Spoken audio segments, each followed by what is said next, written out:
Hello and welcome to Alchemy 101, the show that explores all avenues of transformation and aims to offer some useful nuggets that can support us in living in line with nature in a way that's true to our nature, no matter how contrary that might seem, just like the nightingale, the bird that sings out in the dark.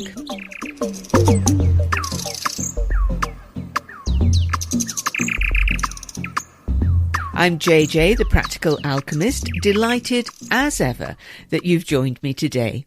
Later, we have a date with a friend of the show, coach and author Michelle Elman.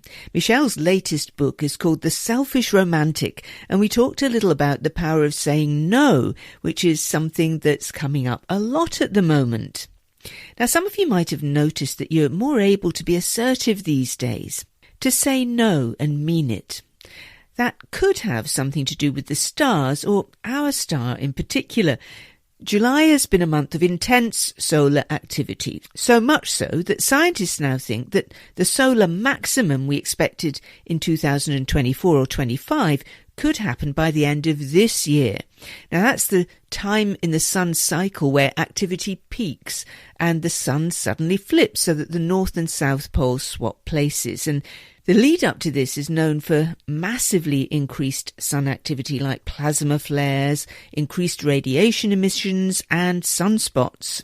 It's a time that can cause havoc with Earth's communication systems and even cause satellites to crash and burn. And of course, that increase in solar activity affects all life too.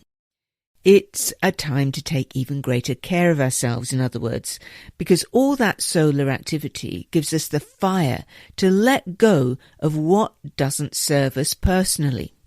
It really is a time to live an empowered life on your own terms and say no where appropriate and mean it. And on the subject of letting go, it's many years since I learned the Huna prayer in a process called Ho'oponopono, but I've come back to it this past couple of weeks. Huna, by the way, is an ancient Hawaiian spiritual practice and way of life, and Huna, meaning secret, is the name Western people gave it, although there was nothing secret about it in Hawaii. It's a way of putting things right, or pono. That's what the word means. A system of healing and empowerment that's been shown to be hugely transformative. I've written a fuller blog post about it that you can read on my website at thepracticalalchemist.uk. But the basis of it is that when we heal ourselves, we heal the world. That if we allow ourselves a deep and honest compassion for ourselves and others, if we were able to love ourselves and were willing to forgive as well as be forgiven, then we can heal anything. The belief in Ho'oponopono is that everything in your life, people and situations, is your creation. When you go through the process, you take full responsibility for everything you've created. Now, what I do is I focus on what it is that I want to heal and feel where that lies within me. You can always feel something in your body. And then I repeat the very simple words, I'm sorry, please forgive me, thank you, I love you. Simple yet powerful. And I recently learned from a friend that eating certain foods like blueberries works as a physical activation for the release work. Now you can either eat the blueberries physically, as I've been doing, or in your imagination. And they call it a cleaning tool. So other cleaning tools include strawberries and hot chocolate. It's all about initiating the clearing process rather than getting bogged down in the issue. It's about allowing you to bypass the intellect more easily.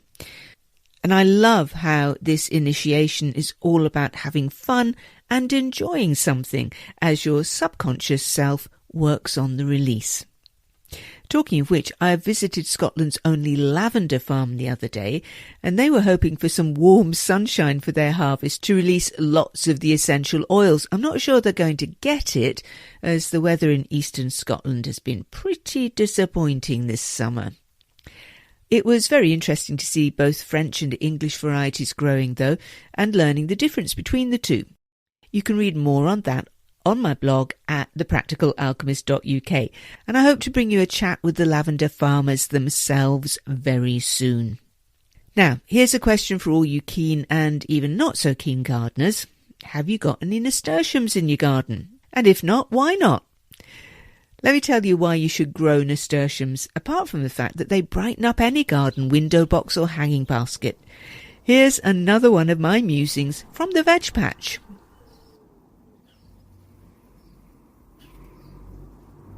So here I am back on the patch, and today I want to talk about another plant that is so good for the garden and one that we can eat, and I love the taste of it. And that plant is nasturtium. Now, they are so easy to grow as long as you've got sort of fairly poor soil. They really like poor soil. They don't like it too rich. If it's too rich, you'll get a whole bunch of leaves, which you might want if you like the leaves in your salad. They're rather gorgeous in salads. Lovely peppery taste to the leaves. A bit more peppery than rockets, or arugula. So some people don't like it, but I think they're fantastic. But if you want it to flower, just be sure that you're planting them in soil that isn't too rich. So they're great to eat. The flowers are great to eat. And you might see them in restaurants on salads and along with borage, which I spoke about recently. And on top of being great to eat, they're also good in the garden because they tempt all the black fly away from your crops. So you might want to plant them as a companion plant amongst your beans or tomatoes that tend to attract aphids.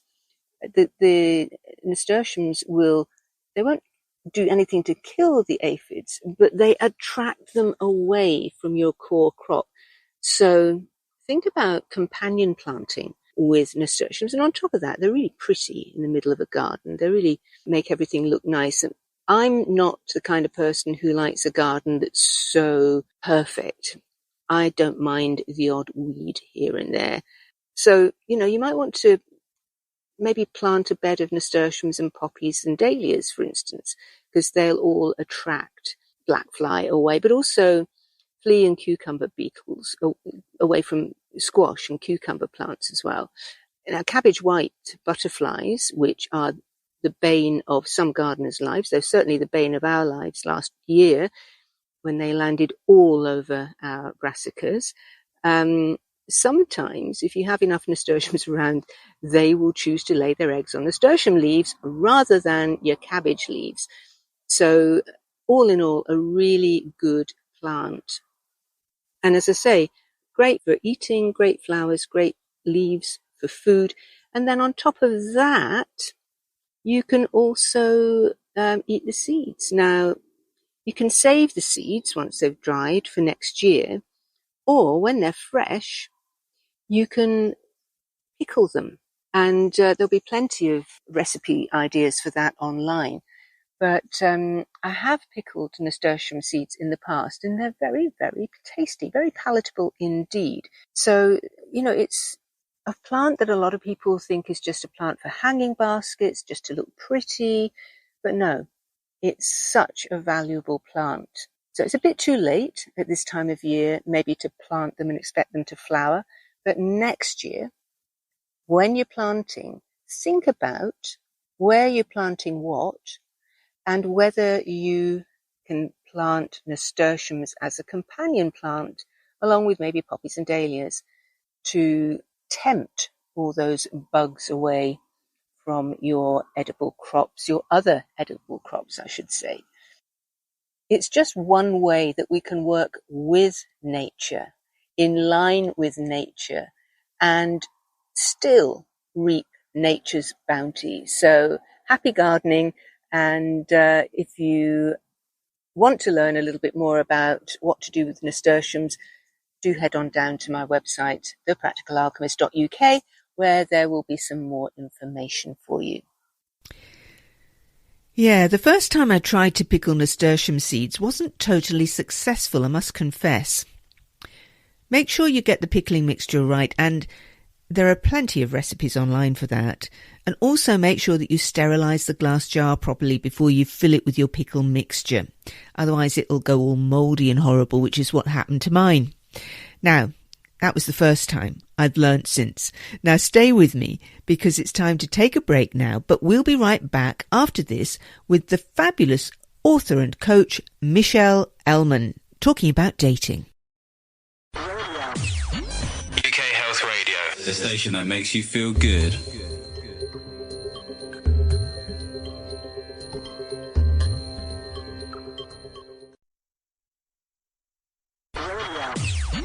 UK Health Radio, the station that makes you feel good.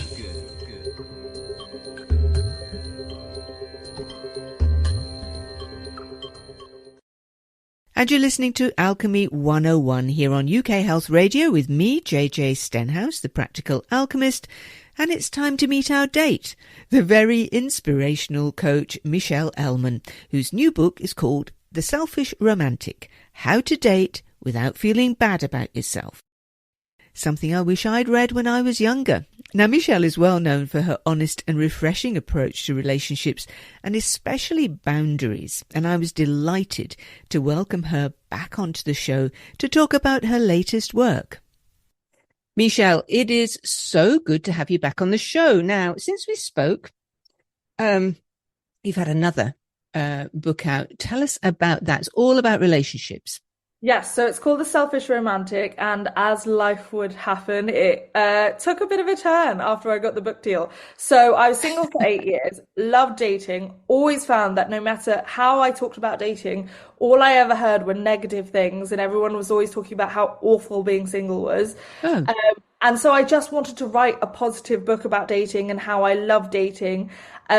And then I got the book deal and got into a relationship 2 weeks later. So that's how these things happen, isn't it? It's absolutely how these things work. It's that cliche of when you don't expect it. Yeah. It was a bit of a difficult conversation with both my boyfriend and my editors have, because my boyfriend at the time didn't realise that's what my book was about. He knew I was writing a book, but didn't know what it was about.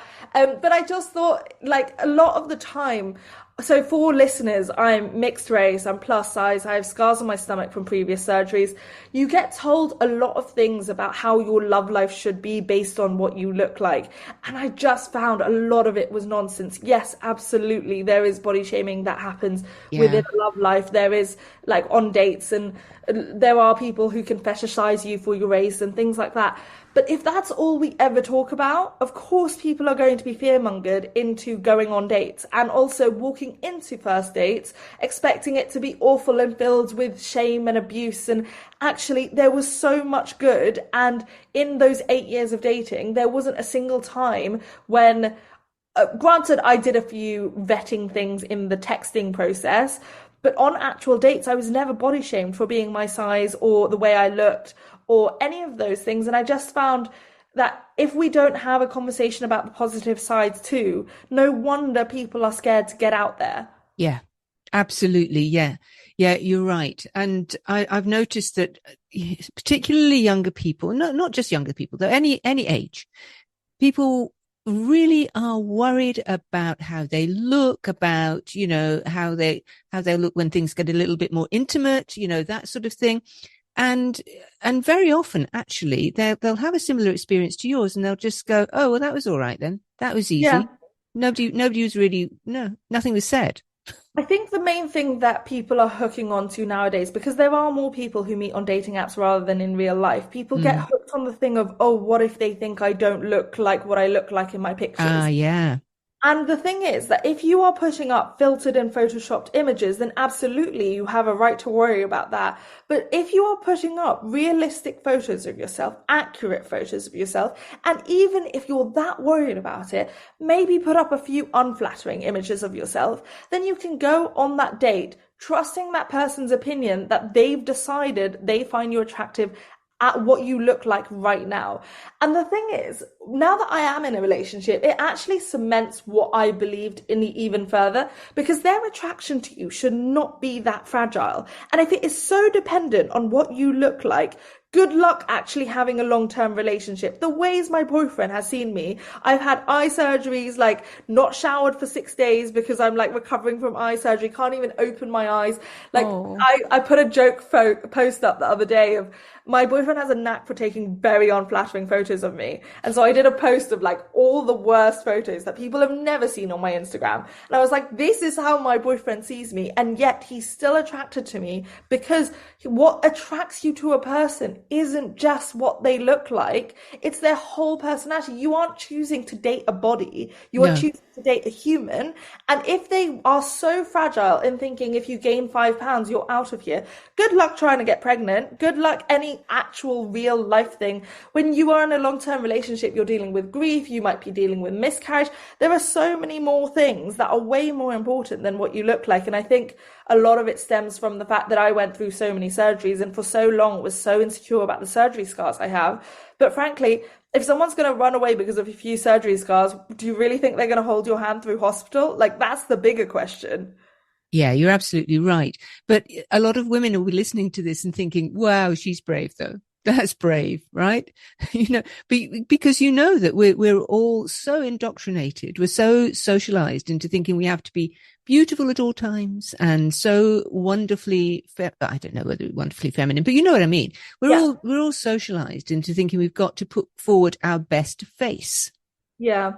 I think it's important to understand that whilst it might be considered brave in our society, this bravery didn't come from nowhere. My bravery comes from doing a lot of things that people find unacceptable to do, like going to a work meeting with no makeup. I've turned up to this call with no makeup because I know it doesn't affect my performance, and my appearance absolutely in no way affects how I perform at a talk, in a meeting, on a podcast, on a radio show, any of these things. And so yes, the first time I went to and did a talk without makeup, sure, it might have been a little bit scary. I maybe had a few thoughts in my head of, oh, are they going to look at me like I can't do my job because I don't look the way I'm meant to? But those things build up. So the first time I decided to wear shorts, it built a little bit of confidence. The first time I went on a date without makeup, it built a little bit of confidence. And the more you do it, actually what you realize is if you aren't insecure about it, it's not as big a deal as you think. When I was insecure about my scars and I was insecure about my weight, it's all I ever thought. Like, so if someone stared at me on the street, I was like, they're staring at me because I'm plus size. They're staring at me because they can see my scar.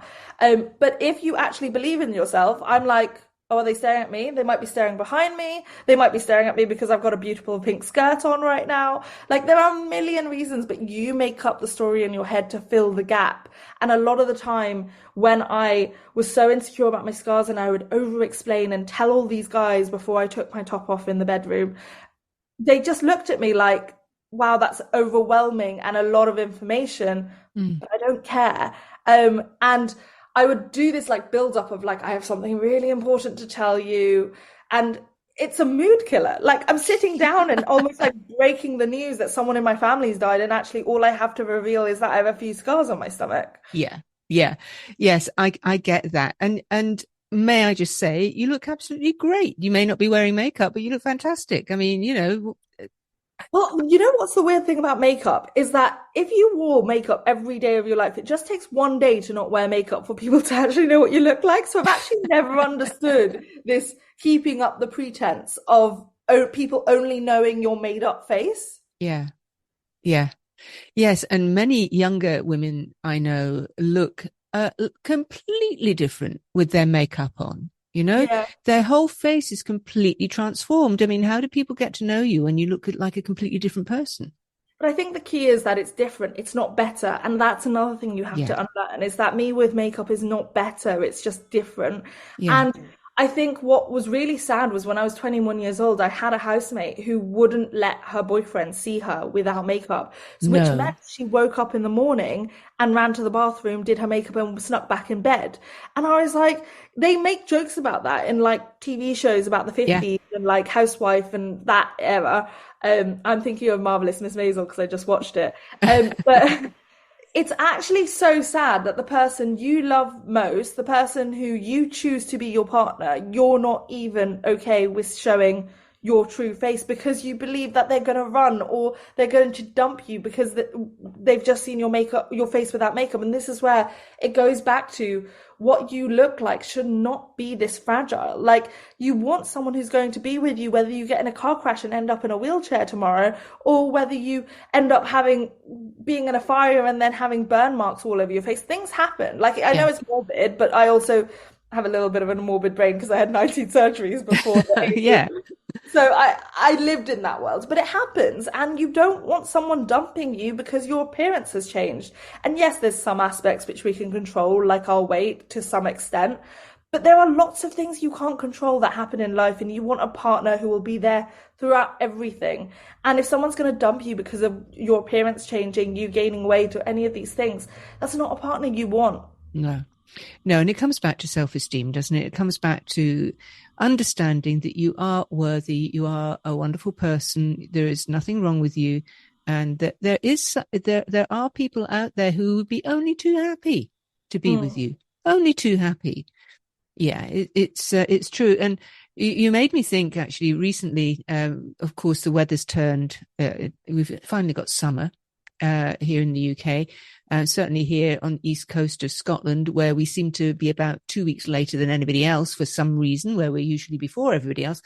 I go swimming every day, as you probably remember. And we talk about how, people say, oh, my legs are terrible. They're not. And do you know what? Nobody's looking. But also, you're going swimming every day. That is also a point in itself, where there are people who love swimming, who love being in water, and haven't done it in a decade because they're worried people are going to be staring at them in a swimsuit. Yes, absolutely. And I dug out some of my what I call my summer swimsuits the other day, and I put on a bit of weight since I last wore them. And I squeezed into one. And I thought, it doesn't look too bad. Nobody's going to look anyway. And off I went, right? It's not unseemly, let's just say. But maybe another version of me would have thought, it's not quite right, or it doesn't quite fit. I've put on a bit of weight and I wouldn't have worn it. But now, I just think, nobody cares. Who cares, right? Life is short, and actually nobody cares is such an important sentence to have in your head. I think sometimes there's a thing in psychology called the spotlight effect, where because we live in our own minds, we think the spotlight's on us, that everyone's looking at us at all times. Actually, most people are quite self-centered. They are more concerned about their own insecurities, and they have 1,000,001 things going in their own lives, that the last thing they have time for is to look at another person and to judge them. And if they do, that's on them. That's not a person you want to be friends with or to interact with. If they're can you imagine if there's a person in a swimming pool who their entire reason for being there is because they want to sit around and judge all the bodies that are walking in? Yeah, I know. It's ridiculous. What a sad life. I don't want to be that person, so you're already winning. Exactly. And so then, all right, so we're accepting that, nobody really, in any case, nobody really pays much attention, but in any case, how many of us look so awful, let's say, that nobody wants to be with us? I don't know anybody. Well, I also think how this original idea, I guess, this confidence, this bravery formed was actually when I was 15 years old. And I noticed that all the conversations I was having with my friends was always about weight loss, beauty, appearance. I got a little bit bored of it because I always found they were all this, especially weight was a really repetitive, same conversation. I'm going to start a diet on Monday, blah, blah, blah. And I got bored of it. And I realized oh, great, I can lose all the weight in the world and I still have scars on my stomach. And almost the permanence of surgery scars ended up being a gift, because I think when your biggest insecurity is weight, there's always I can lose the weight. Yeah. Whereas what are you meant to do with surgery scars apart from have another surgery to remove the surgery scars? Yeah. And so I made a decision at 15 that I was ugly. And this sounds really negative, but it ended up being a really positive thing I did.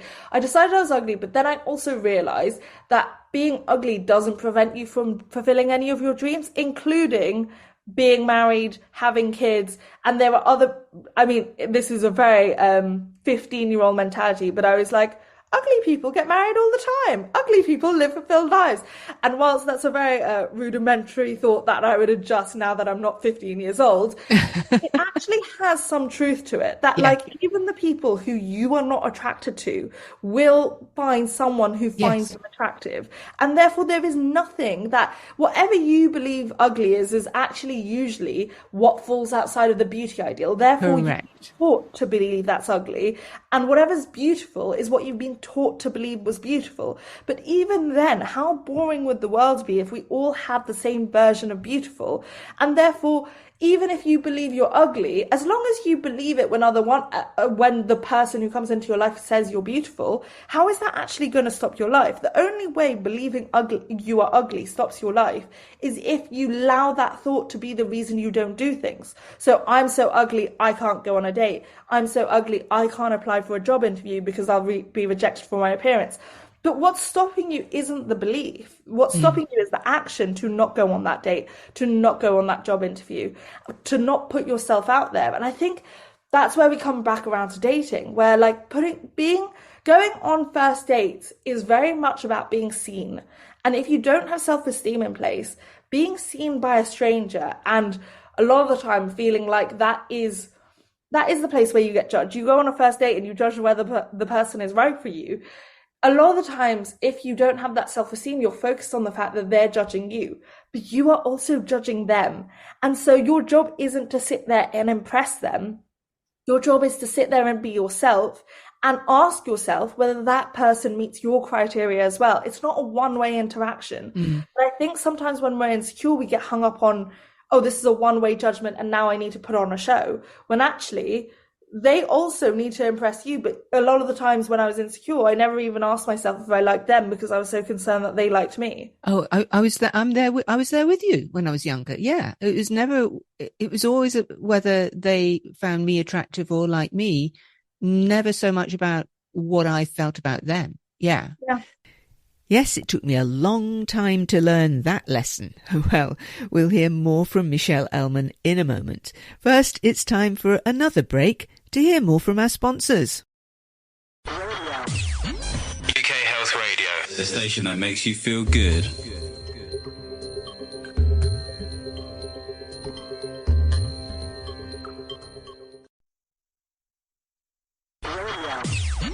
UK Health Radio, the station that makes you feel good.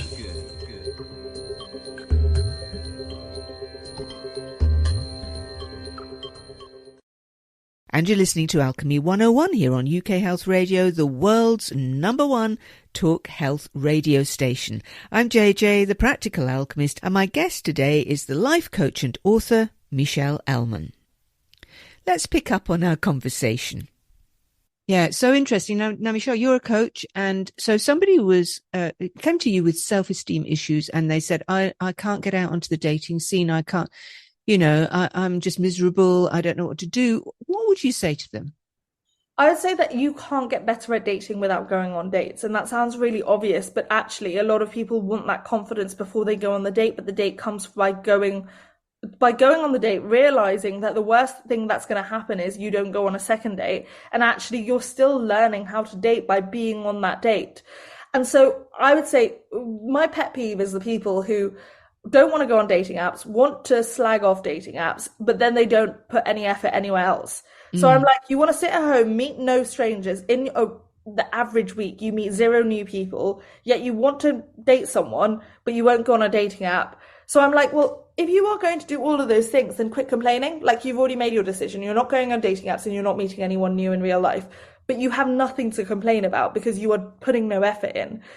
If you don't meet people in your workplace, in your day-to-day life, and you don't go up to people, so let's say you do go to parties, but then you end up talking to all the friends you already know, then you do need to get on dating apps. And you don't have to feel good about it, but also don't be apologetic about it. Get on the dating app, accept you're on the dating app, and use it as a utility. And one of the things I say in my book is, when people say, oh, I hate dating apps, to me, it's like a business owner saying, oh, I hate sending invoices. No one loves sending invoices. People love money. So if you want money, you have to send the invoice. Yep. So if you want to go on dates, you need to go on the dating app. You don't have to love the dating app, but it's part of the process to go on the date.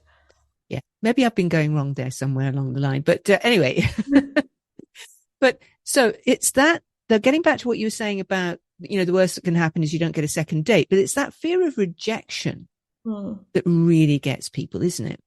Well, I think you have to understand they're not rejecting you. First of all, they're rejecting your dating profile. If it's a dating app, and if it's in person, they're rejecting the version of you were on that date for what, maximum 3 hours. Yeah. They're still a stranger. They still don't know you. They still don't even cut it even close to any other person in your life who actually knows you.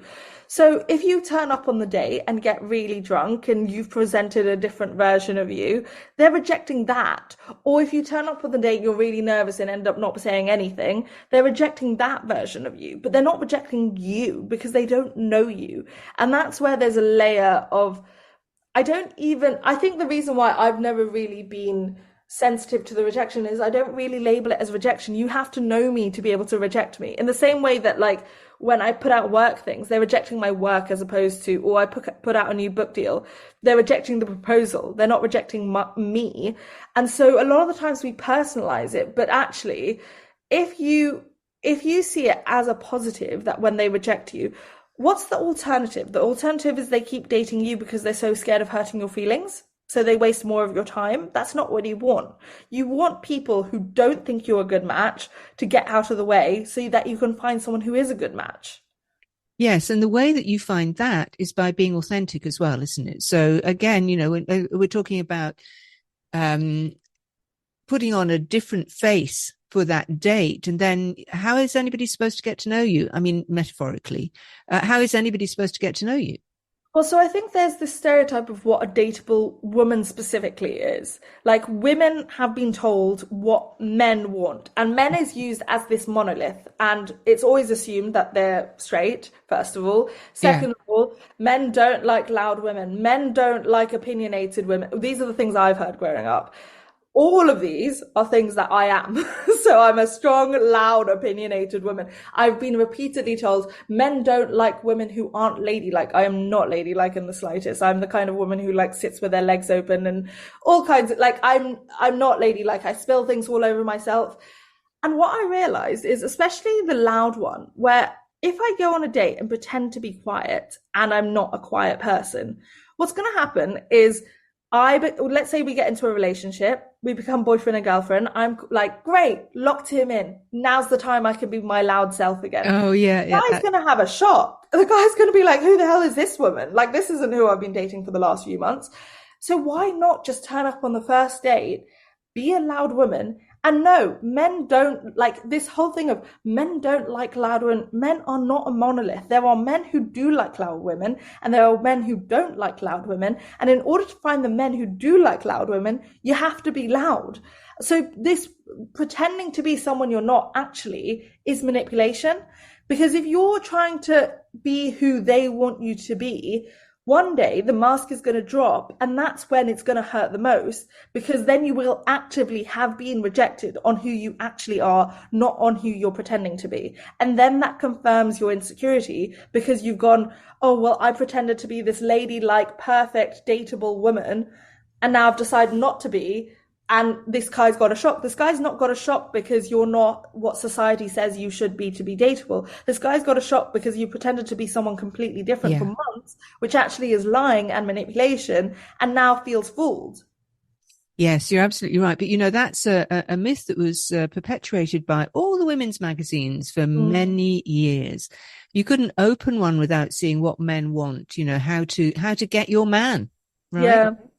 But also I actually reference this in the book because I say, like, how many men's magazines had titles on it which was like how to keep your woman, or how to make your woman happy. None of them. I'm just thinking of all the magazines I grew up with, and I'm talking like magazines that were targeted at 13-year-olds. Saying things like what to wear on a first date. Men aren't being taught what to wear on a first date. They're told turn up as you are, like, come straight from work, who cares? Like, yes, it's true. So again, looking at that side of things, again, what would you say to somebody who's really feeling intimidated by the dating process. And let's face it, it's healthy for us to get out and meet people. It's healthy for us to establish relationships with others, members of the opposite sex or, same sex, doesn't matter. It's healthy to get out there and be with people. So what would you say to those shy people with low self-esteem who are sitting at home thinking it was all very well for her to say that, but, I'm not sure that I could do it? Well, I think it's that thing of assuming it's easy for everyone else as well. So when you go on a date, you assume, oh, they're having a really easy time being on this date, but this date's really hard for me. Ultimately, you have to actually go on a date. But when you go on the date, you can actually tell the person, hey, I've not been on a date for a while. I'm feeling a bit nervous. Actually, the thing that takes up the most energy is pretending to not be nervous when you are. And actually, if you name it to the person, it becomes a really good detector on whether you want to keep dating the person. Someone who's going to respond by mocking you and going, you're nervous for what? Like, I don't want to date that person. But someone who goes, don't worry, I'm nervous too. We'll take this one step at a time. And if you ever feel uncomfortable, just let me know. That's the kind of person I want to date. And I remember on my first date with my boyfriend, we were doing this, we went to this prohibition style bar where you had to do these like weird questions at the beginning. And I'd been before, so I knew it, and I knew I hated doing it. But my boyfriend had never been. So he wasn't my boyfriend at the time. He was a first date at the time. Yeah. And he was like, oh, it's not a big deal. It'll all be fine. And then I was like, no, you don't understand. You have to answer these like role play questions and come to them with a detective agency and with all these problems. And he was like, oh, we'll handle it together. Don't worry about it. And I went, okay. Also, our date starts after the questions. You can't judge me on anything that happens in that room when we're playing this stupid detective game. And it became a great icebreaker because all he cared about was making me feel comfortable in that moment. And this is a complete stranger I just met. Whereas if his response was like, why are you worrying about something so silly? It'll be absolutely fine, and was like demeaning or made me feel worse about it, then again, that tells you that that's a person you don't want to date. So I think a lot of the time when you feel awkward, that person is feeling that awkwardness too, because they're not sure why you're feeling awkward. Whereas if you go, hey, I'm feeling awkward because I've not been on a first date for a long time, they can breathe a sigh of relief because they can go, oh, it's not me doing it. Oh, absolutely. Let me now make you feel comfortable and know that you don't have to be awkward.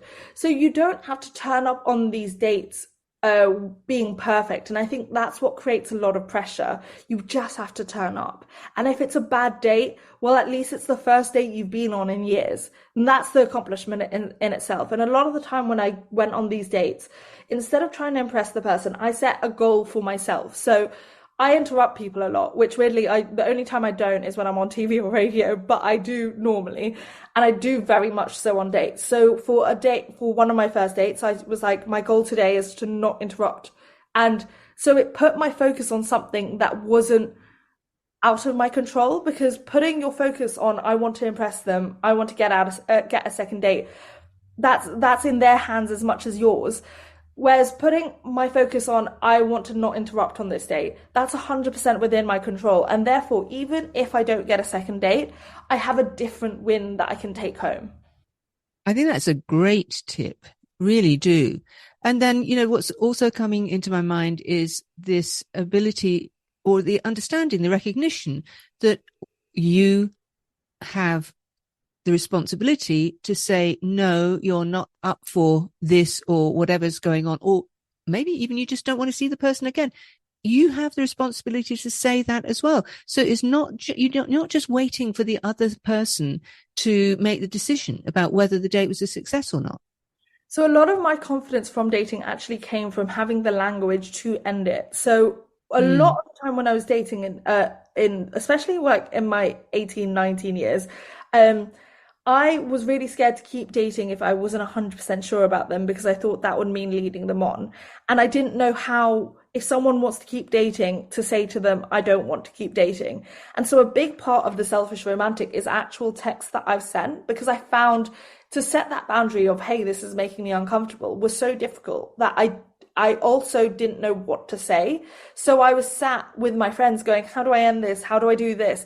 And so I wanted to provide people the actual language of, hey, you're making me really uncomfortable. I don't think we should actually go on a date anymore. So I did actually cancel a date before a first date because he'd made a number of jokes about COVID and it just made me really uncomfortable.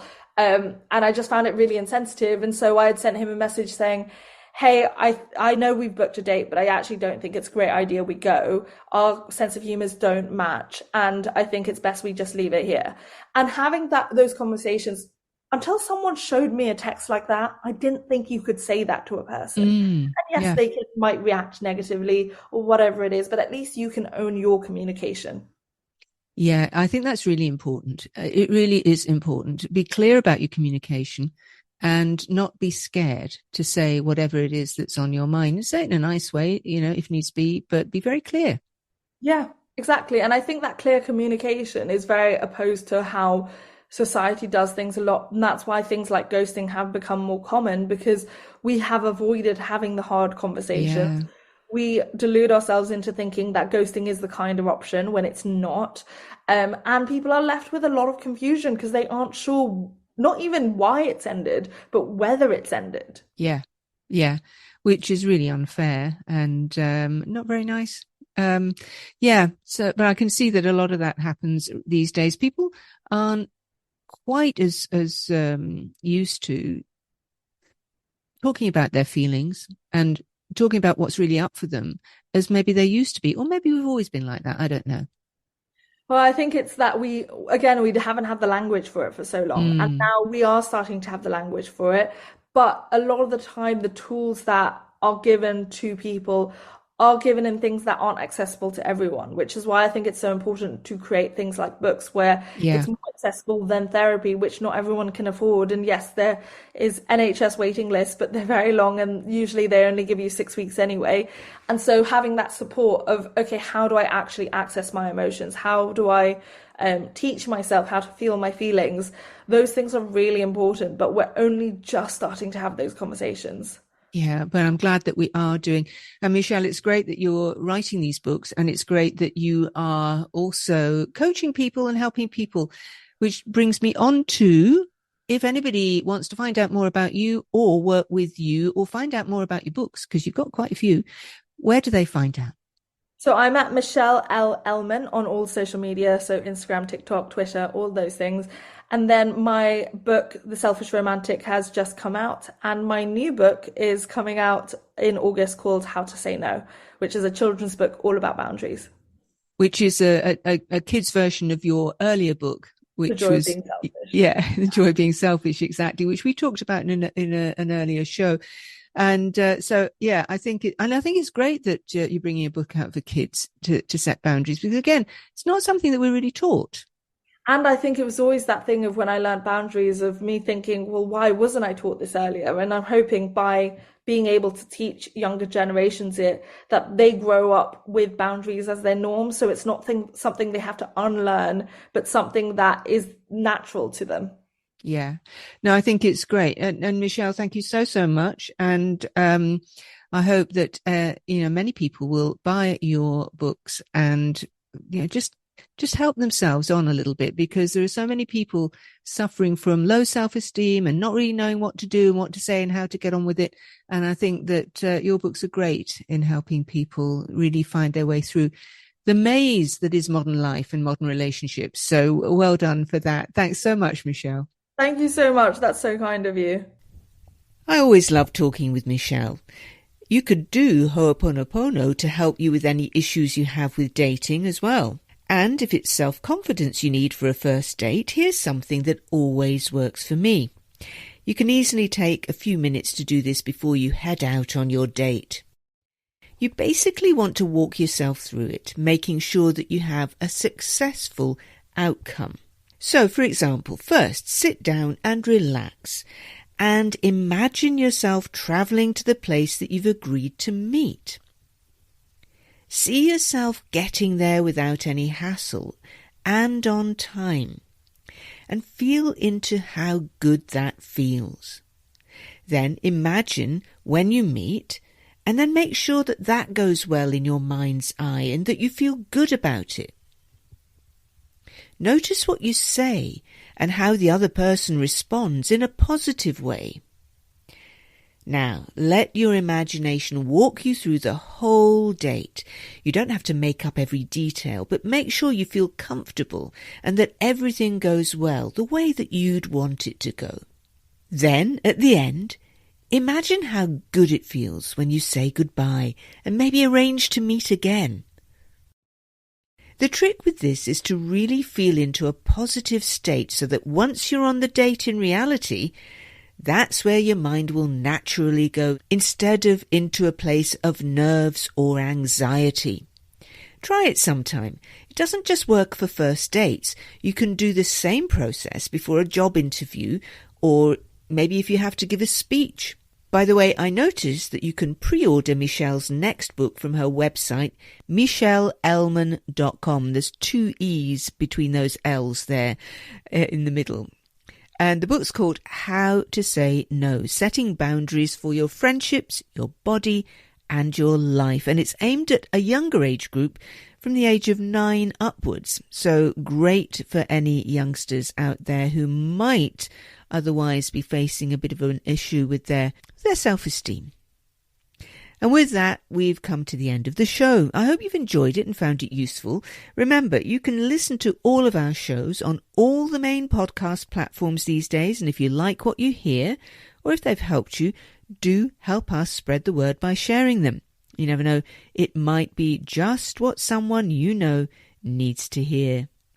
Also, if you haven't already, do check out the show I co-host with psychiatrist and coach Dr. Mark Goulston here on UK Health Radio. It's called Hurt Less, Live More, and Mark and I share experience, anecdotes and wisdom with some great guests who've had the courage to feel into their feelings and heal their lives.